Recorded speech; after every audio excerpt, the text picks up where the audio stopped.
অবশেষে প্রধানমন্ত্রী হতে যাচ্ছেন বিএনপির চেয়ারম্যান তারেক রহমান।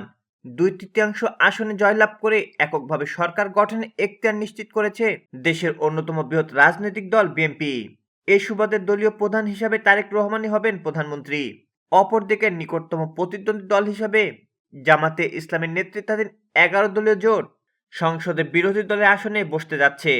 বৃহস্পতিবার দেশের ইতিহাসে এক অভূতপূর্ব উৎসবমুখর পরিবেশে নির্বাচন প্রত্যক্ষ করেন কোটি কোটি ভোটার, যেখানে গড় ভোট প্রদানের হার ছিল 62%।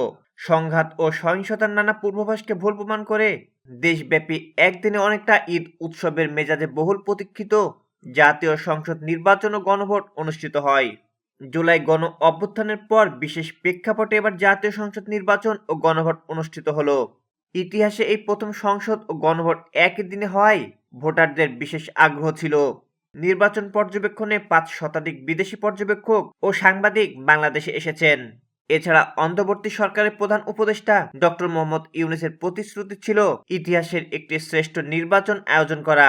গতকালের ভোটে সরকার প্রধানের এ আকাঙ্ক্ষার প্রতিফলন ঘটেছে বলে অনেকে মনে করেন।